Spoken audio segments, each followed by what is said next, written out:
cara mereka mengambil tanah dari rakyat itu ditipu semua rakyat kan, seolah-olah tanah yang untuk pemukiman perumahannya itu untuk PIK 2 itu adalah untuk kepentingan negara kan, padahal untuk perumahan. Itu tipuan kan.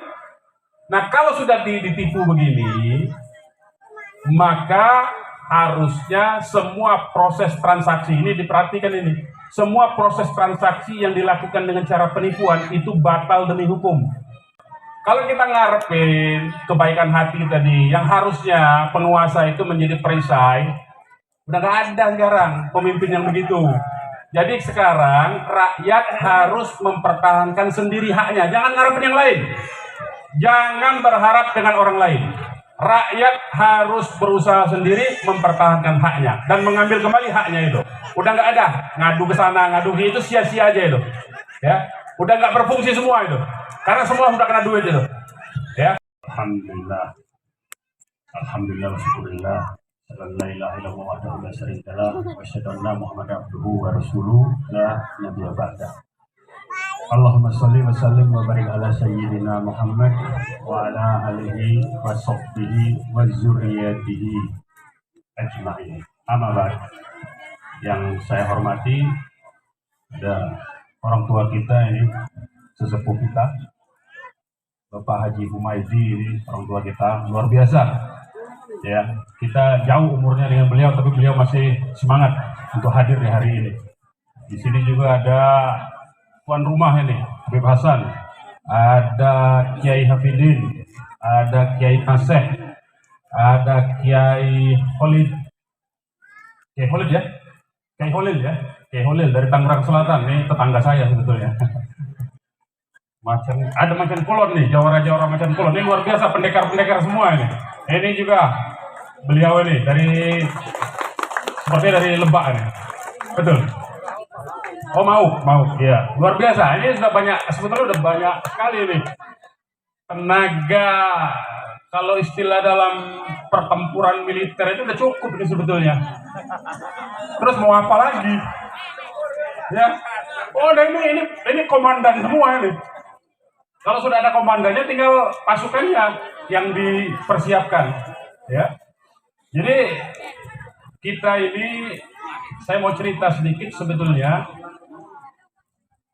Jadi saya ini ngurus atau melihat peristiwa yang begini ini, saya tamat kuliah pun dan waktu jadi aktivis mahasiswa pun sudah ada kasus-kasus begini. Ini tahun 95-an, 96-an, saya baru-baru jadi pengacara, sudah banyak juga perampasan-perampasan tanah itu. Dulu di kampung saya di Sumatera itu, hari ini petaninya itu petani karet dulu itu. Kalau di Sumatera itu dulu petani karet, sorenya masih nyadap karetnya itu, istilahnya nyadap karet, ini orang Palembang satu nih. Masih nyadap karet itu, ngambil karet, getah karet itu. Besoknya dia mau ke kebun udah rata itu, dibulldozer sama perusahaan, diganti sawit. Nah sama sekarang ini kan, didudukin begitu, dipaksa, diambil alih. Jadi rakyat Indonesia ini memang sudah puluhan tahun sebetulnya, bukan baru-baru ini saja. Ya. Dan selalu ada yang menyatakan, bahkan yang pakai label ulama menyatakan ini aguan itu menghidupkan tanah mati. Tanah mati pala lupean lah.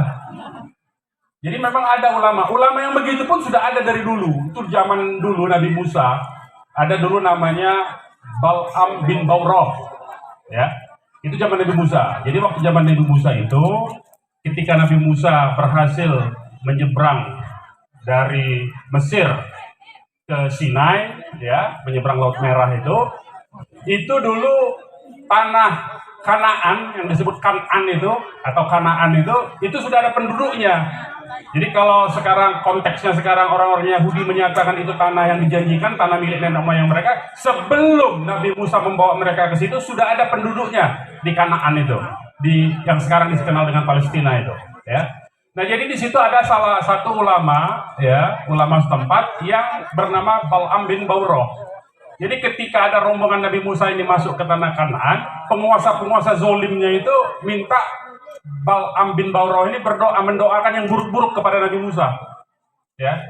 Nah, jadi memang sudah ada itu ulama-ulama yang dari dulu karena bayaran mendoakan keburukan untuk orang-orang baik itu sudah ada dulu. Mencari-carikan dalil-dalil untuk kezoliman itu sudah ada dari dulu. Itu kita sebut dengan nama ulamanya Bal'am bin Baura. Kalau sekarang dikenal dengan ulama su. Jadi jangan heran itu pasti ada itu. Begitu juga preman-preman. Ya, kalau yang di sini ada jawara-jawara, bedanya apa jawara sama preman? Kalau jawara itu dia bertarung, berkelahi untuk membela kebenaran, betul tidak? Betul pasti. Tapi kalau preman dia berkelahi untuk duit, karena dibayar. Nah, kuat mana yang berkelahi membela kebenaran, yang membela yang hak, dengan yang berkelahi cuma karena duit?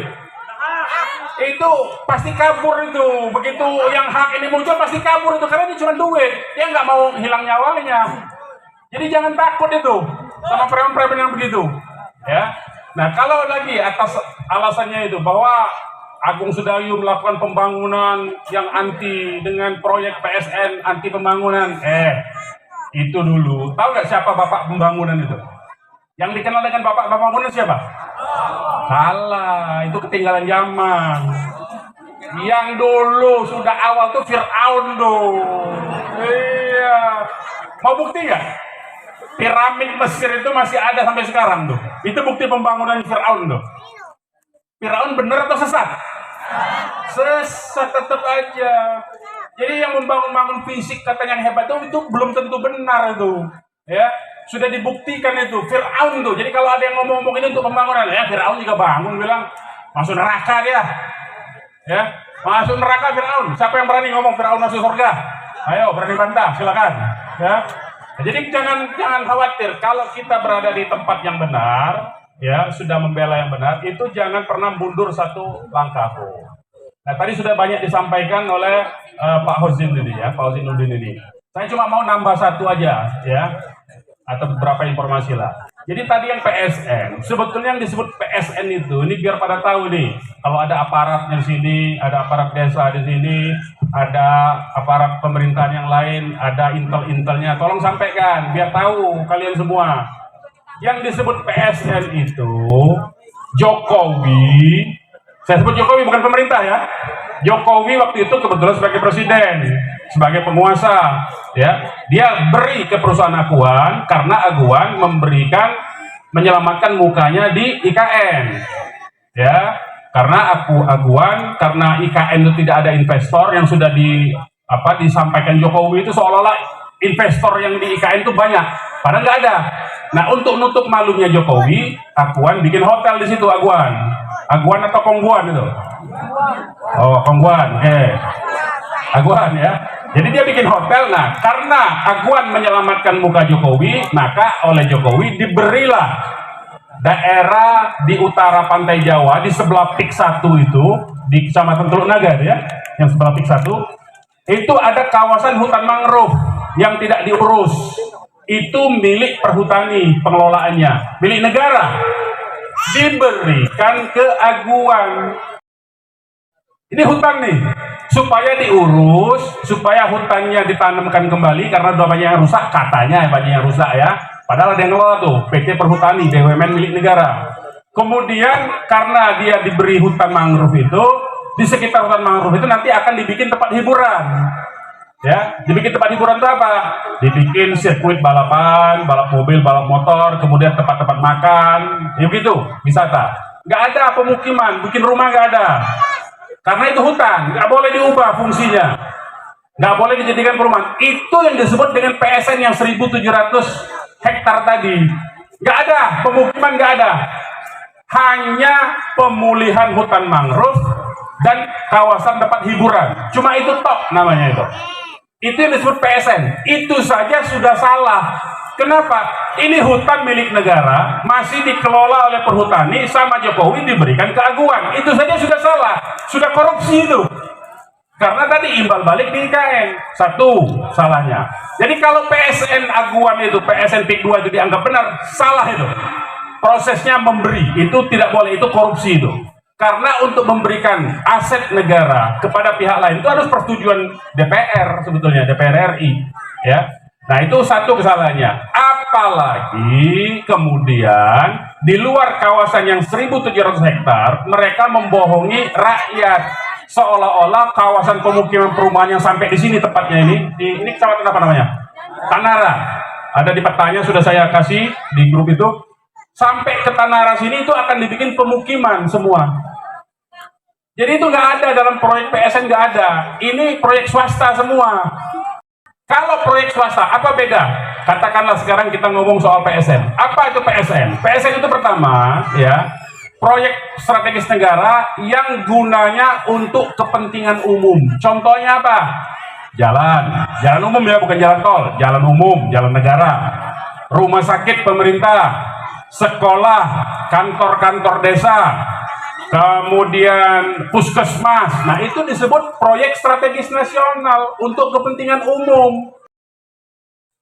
Kalau ada kawasan perumahan dijual oleh orang kepada orang lain, kepada warga negara asing, karena iklan-iklan PSN itu iklannya berbahasa Cina, bapak-bapak, ibu-ibu, dijual kepada orang lain. Apakah itu untuk kepentingan umum?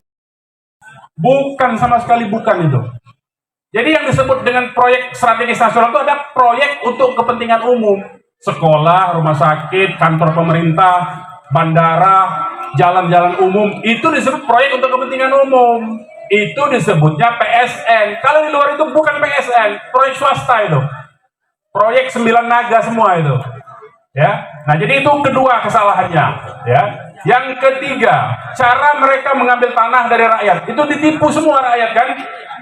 Seolah-olah tanah yang untuk pemukiman perumahannya itu, untuk PIK 2 itu adalah untuk kepentingan negara kan? Padahal untuk perumahan. Itu tipuan kan? Nah, kalau sudah ditipu begini, maka harusnya semua proses transaksi ini diperhatikan ini. Semua proses transaksi yang dilakukan dengan cara penipuan itu batal demi hukum. Apa konsekuensi batal demi hukum? Artinya yang membayar hilang duitnya. Yang tadi dibayar hak tanahnya itu balik lagi tanahnya ke dia. Itu batal demi hukum namanya. Ngerti nggak maksudnya? Ngerti nggak maksudnya bapak-bapak? Ada yang tanahnya udah diambil nggak di sini? Belum. Nah, jangan sampai. Kalau sampai ada kelewatan itu.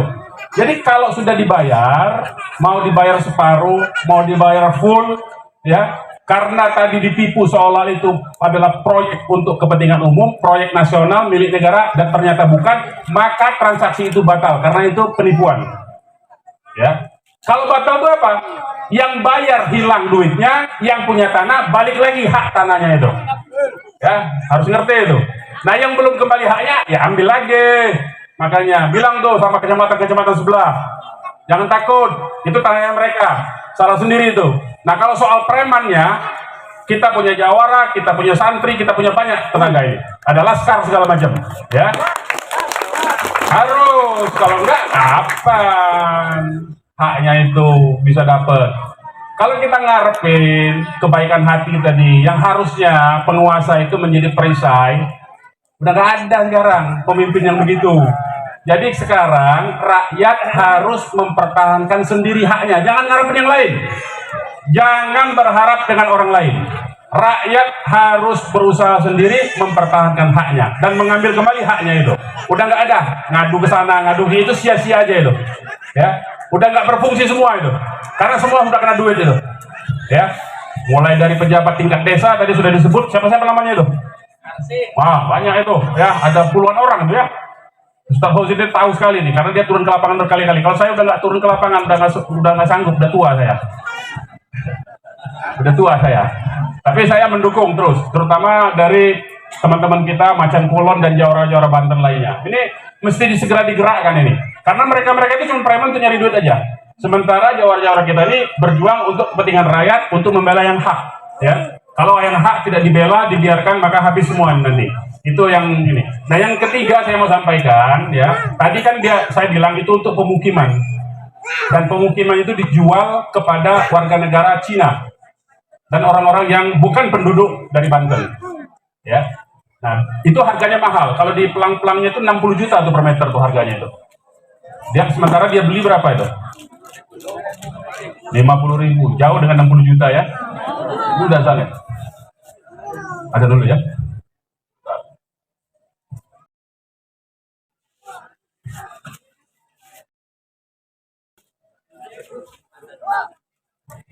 Ada dulu.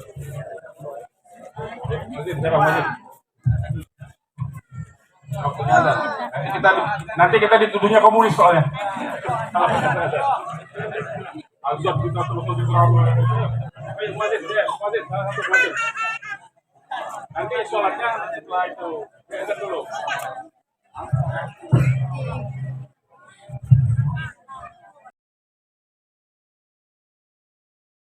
Kan ya. Nah, jadi tadi intinya proyek PSN-nya itu sendiri itu sudah mengandung unsur korupsi. Kenapa? Karena tadi Jokowi sebagai penguasa itu menyalahgunakan kekuasaannya, memberikan harta milik negara semata-mata, itu milik rakyat sebetulnya.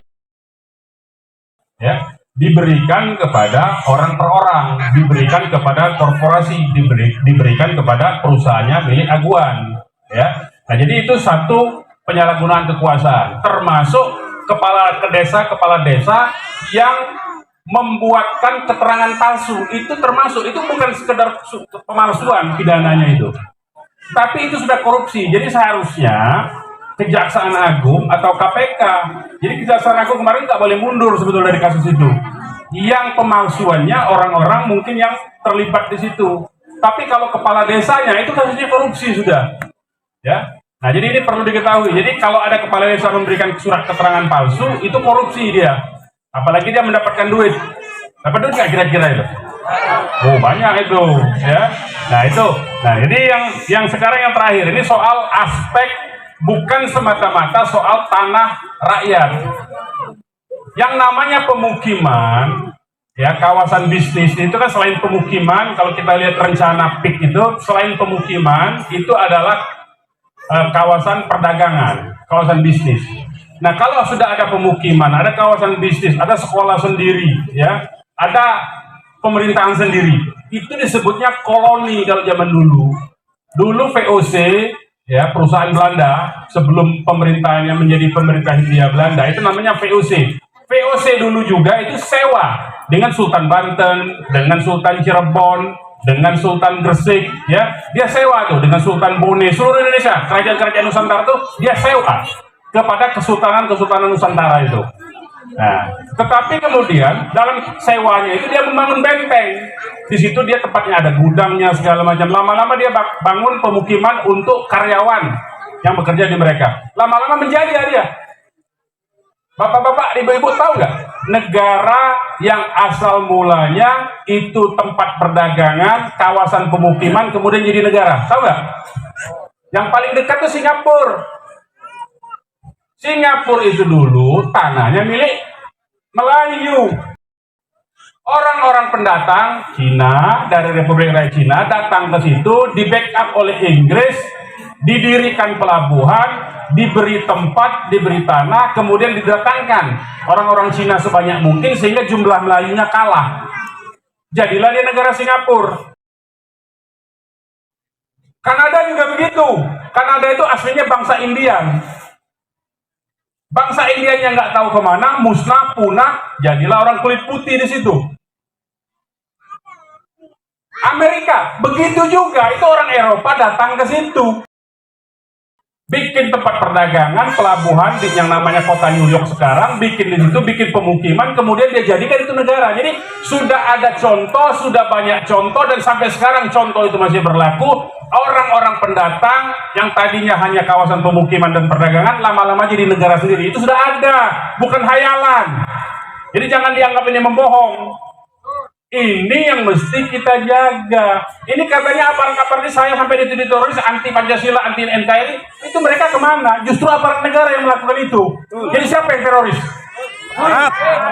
Mereka itu. Saya dari teriak-teriak begini dari dulu, makanya dituduh mereka teroris akhirnya. Dulu waktu zaman Orde Baru, saya belain rakyat, belain petani, belain buruh tenaga kerja yang di PHK. Saya dituduh komunis, ditangkap juga. Bukan jadi tangkap, jadi saya tuh berkali-kali udah ditangkap. Ya, jangan sampai ditangkap lagi. Masa tangkap terus giliran dong, masa tangkap. Masih dudeng kayak gitu. Masa saya mulu ya gitu ya. Jangan ke demenan dia sama saya ya. Nah jadi itu sudah ada contoh ya.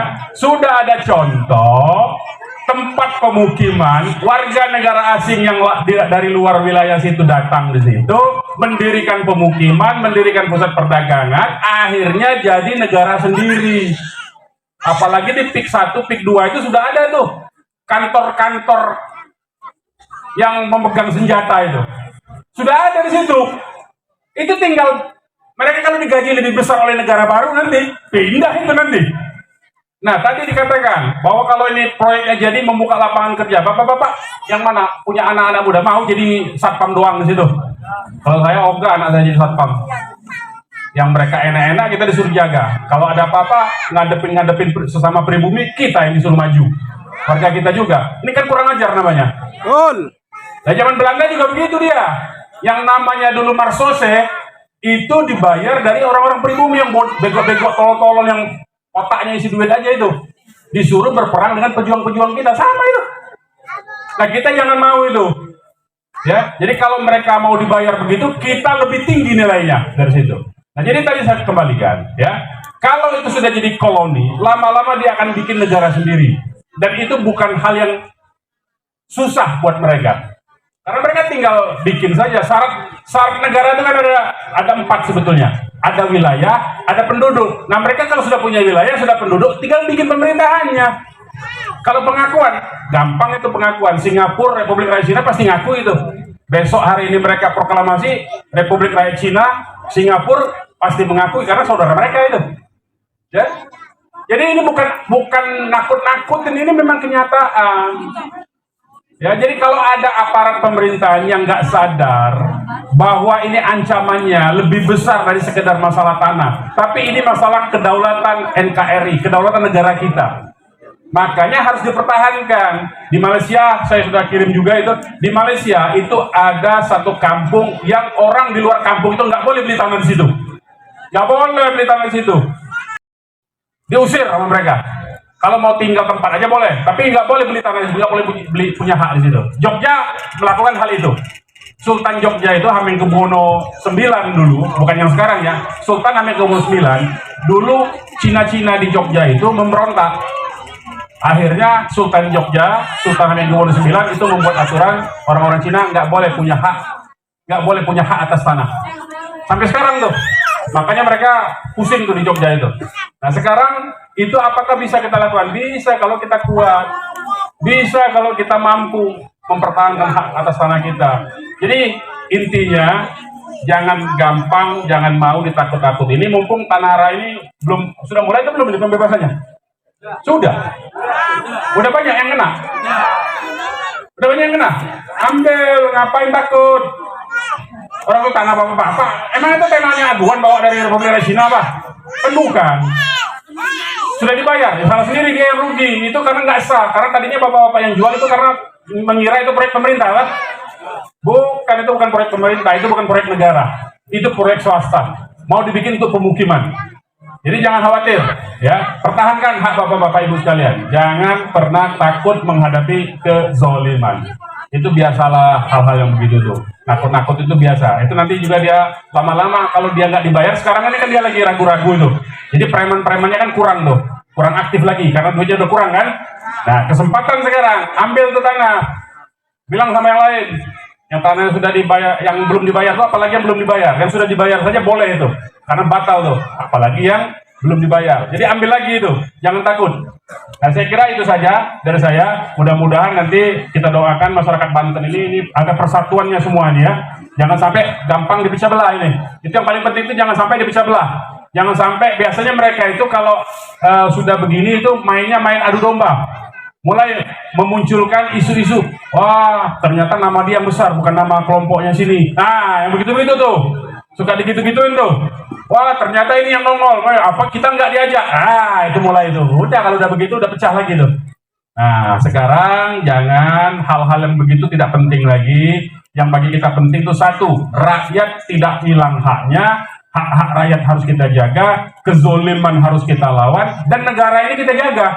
Jadi kita berjuangnya bukan cuma untuk semata-mata memperjuangkan tanah, tapi memperjuangkan juga Republik Indonesia ini supaya tidak menjadi negara lain ada nanti. Ini kan semua yang teriak-teriak yang katanya menuduh-nuduh ada teroris, kelompok Islam radikal segala macam, itu sekarang kan berpihak ke mereka semua itu. Berpihak ke aku kan ternyata. Semua itu saya lihatin semua itu. Yang tukang-tukang ngoceh itu. Ya, semua berpihaknya ke sana, ke Aguan CS. Nah, jadi kita sudah tahu, kita sudah jelas posisi mereka di situ. Jadi jangan sampai kita mau dipecah belah dengan isu-isu yang remeh-temeh yang tidak penting. Ya, saya harapkan hari ini kita mulai.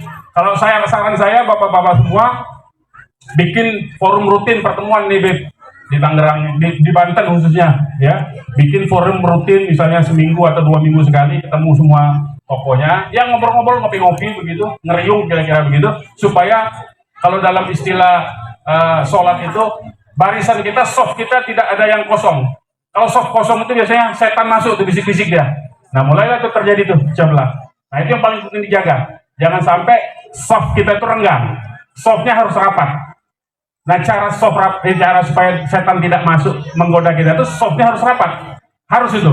Kalau tidak, kalau softnya renggang, di situ masuk itu setan-setan itu. Setan yang berwujud jin maupun setan berwujud manusia. Ya. Jadi itu sudah ada itu. Nah, jadi itu saja saya kira dari saya. Terima kasih. Billahi taufiq wal hidayah. Wassalamualaikum warahmatullahi wabarakatuh.